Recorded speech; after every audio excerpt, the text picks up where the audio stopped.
Bonjour, alors une petite vidéo pour vous donner mon sentiment sur le conflit Russie-Ukraine et les implications que ça a et que ça aura sur les marchés. Alors, d'abord un avis général sur le conflit en cours.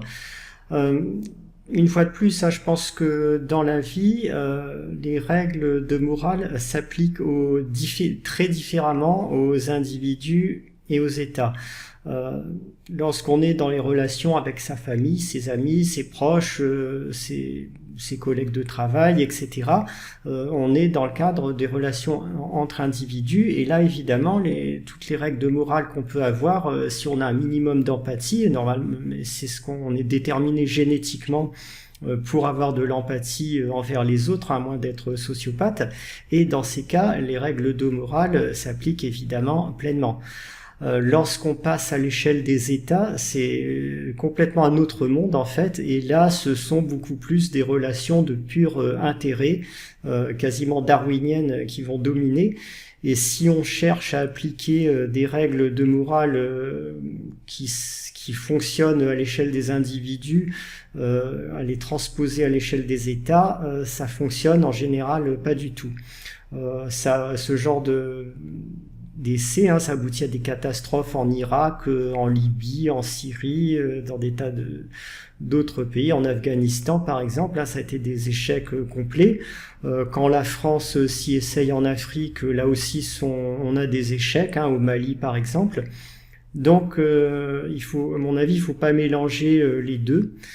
Lorsqu'on est dans des relations entre États, ça doit être notre intérêt, ça doit être l'intérêt de l'État ou du pays concerné qui doit prévaloir avant tout, et c'est avec ce genre de fonctionnement réaliste et pragmatique qu'on peut avancer.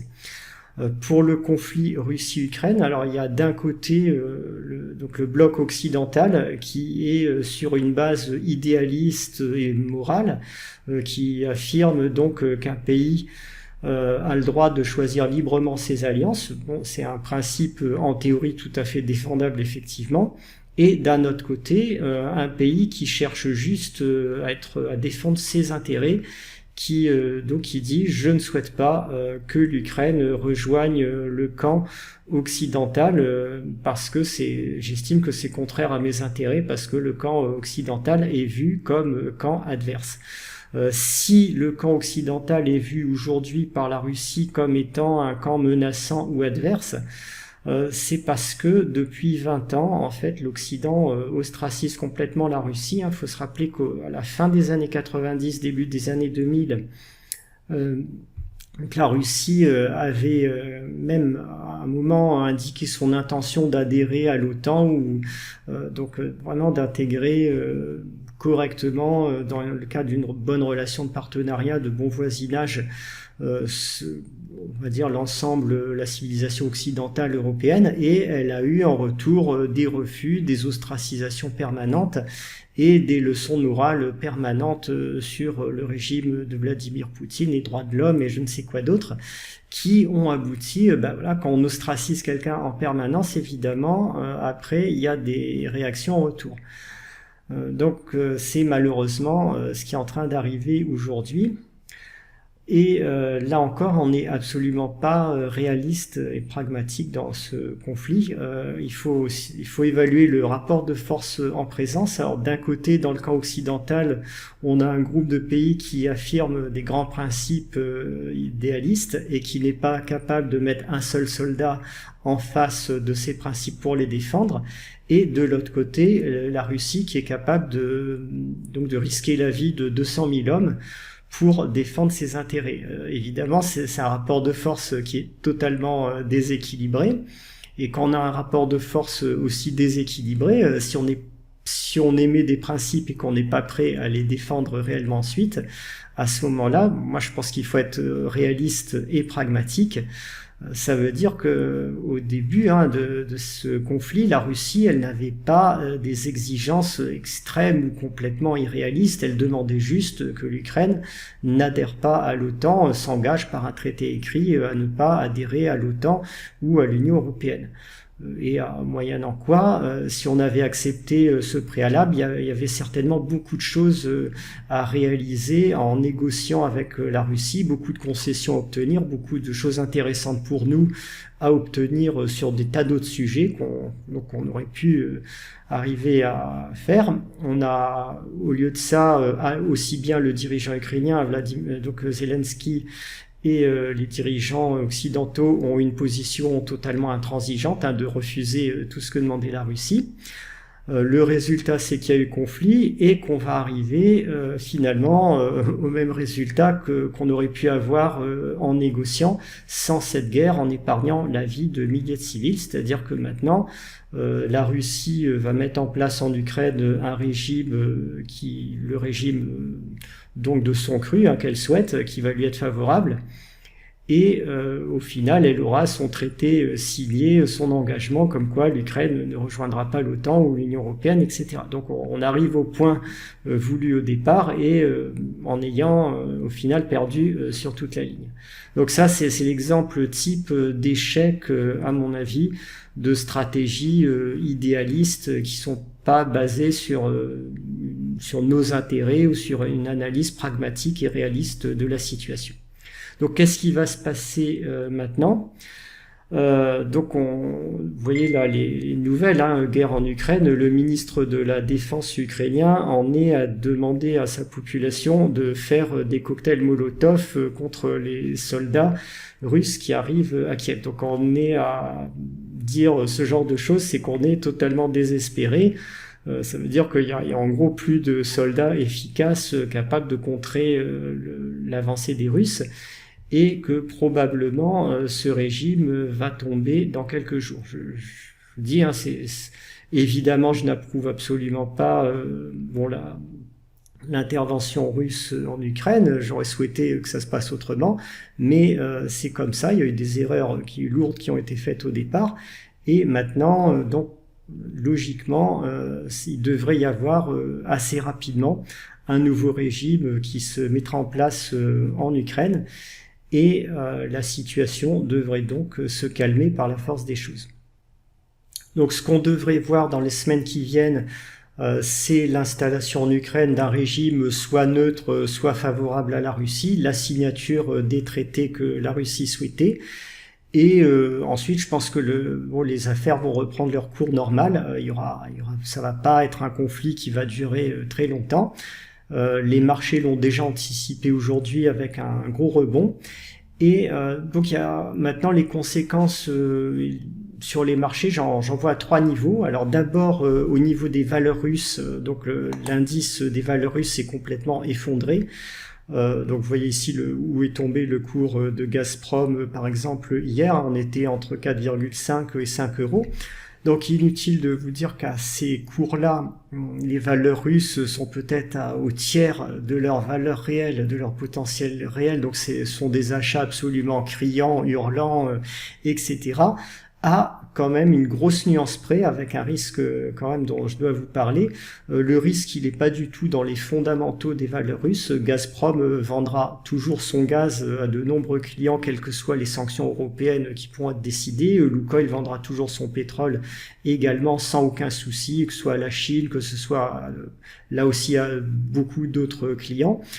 Donc c'est pas au niveau des fondamentaux que réside le danger. Le danger peut résider dans le fait que les Européens, les Américains se mettraient à faire des sanctions extrêmes, couperaient tout accès au financement, aux banques, aux marchés vis-à-vis des sociétés russes, lanceraient dans une politique de boycott total. Et dans ces cas, on risquerait de ne plus avoir accès à ces valeurs russes, et pour ceux qui en achèteraient en ce moment, il pourrait y avoir effectivement un problème de liquidité, voire même de propriété sur leurs titres russes. C'est un risque, à mon avis, qui est très faible, mais qui n'est pas nul. Donc si vous achetez des valeurs russes en ce moment, il y a un gros potentiel, ça c'est très clair, parce que la situation politique devrait s'améliorer rapidement, mais vous devez être conscient de l'existence de ce risque. Donc évidemment, n'allez pas acheter 30 ou 40% de votre patrimoine instantanément en valeur russe. Le deuxième rideau, c'est le rideau des valeurs d'Europe de l'Est, donc les valeurs polonaises, valeurs des sociétés qui opèrent en Ukraine, qui peuvent avoir leur siège en Europe ou à Londres.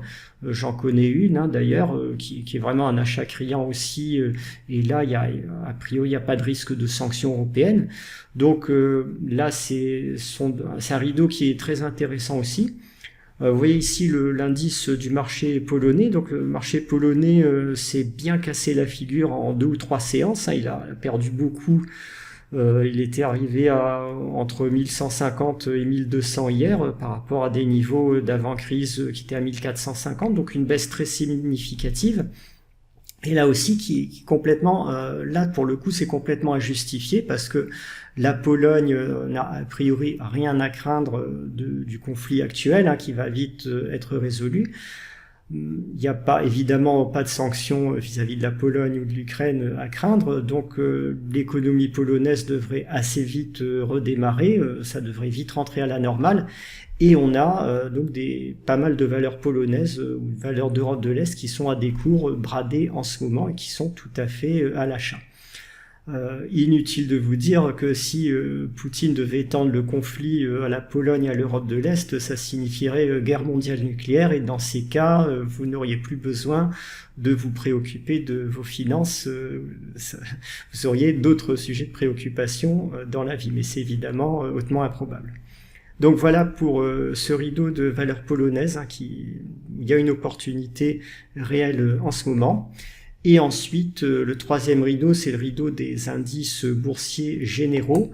Alors, au niveau du conflit Ukraine, comme je vous l'ai dit, je pense que ça va se résoudre maintenant très rapidement parce que visiblement, quand on a ce genre de déclaration, le régime actuel n'en a plus pour longtemps, donc la capitulation de l'Ukraine devrait être assez rapide. Et on peut se dire que d'ici quelques semaines, les parties en conflit devraient avoir trouvé par la force des choses un terrain d'entente. Donc il y aura sans doute une normalisation assez rapide de la situation. Un rebond des indices est probable. Il y a des valeurs françaises qui ont été bien massacrées. Société Générale, par exemple, qui était dans une bonne tendance haussière, qui fait un gros point bas en ce moment temporaire, et qui peuvent connaître des rebonds techniques intéressants sur les séances à venir ou sur les semaines à venir. Donc voilà, c'est quelques idées. À plus long terme, quand même, la tendance graphique des indices se dégrade. C'est pas le fait spécialement du conflit Russie-Ukraine. Il y avait déjà des signes avant ce conflit. On a une configuration en tête-épaule ici qui se construit sur le CAC, qui est pas absolument parfaite. Elle sera peut-être remise en cause dans les séances qui viennent si on a un gros rebond. Donc pour l'instant, à prendre avec des pincettes. Sur l'indice SP500, on a la même configuration en tête-épaule et une configuration bien plus dégradée parce qu'il y a un poids des valeurs technologiques dans l'indice SP500 qui est beaucoup plus important que dans le CAC et les ratios de valorisation du SP sont beaucoup plus chers que ceux du CAC, donc l'indice est encore plus fragile. Donc il y a un danger réel dans les trimestres qui viennent, mais pour l'instant, on va dire qu'au moins à court terme, je pense que la tendance serait plus à un rebond technique avec la résolution du conflit Russie-Ukraine. Un autre paramètre à prendre en compte est que on craignait des grosses hausses de taux sur les banques centrales avec donc la poussée inflationniste en cours. Il est possible, j'en sais rien encore, mais il est possible qu'avec ce conflit Russie-Ukraine, les banques centrales adoptent une politique de hausse de taux beaucoup moins dure que prévu, beaucoup plus lente que prévu, qui serait à ce moment-là favorable au marché. Donc le scénario que je privilégiais d'une année de sommet un peu comparable à 2000, pour l'instant, il est encore dans les clous. C'est pas du tout sûr qu'on ait un marché baissier généralisé, massif en 2022. Bon, je le voyais plutôt pour 2023. La courbe des taux, le 10 ans moins 2 ans, s'aplatit très rapidement, c'est vrai, mais elle n'est pas encore en situation d'inversion. Vous pouvez le vérifier hein, ici sur la courbe, on était hier à un niveau, donc un spread de taux de 42 points de base.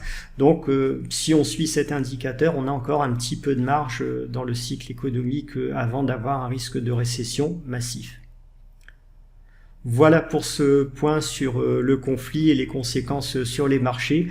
Bon, en résumé, hein, c'est une guerre qui aurait vraiment pu être évitée si on avait voulu négocier intelligemment et pragmatiquement avec la Russie de façon réaliste au lieu de s'entêter dans des positions idéalistes et idéologiques totalement psychorigides. C'est un peu la caractéristique de l'Occident depuis une bonne vingtaine d'années, on va dire.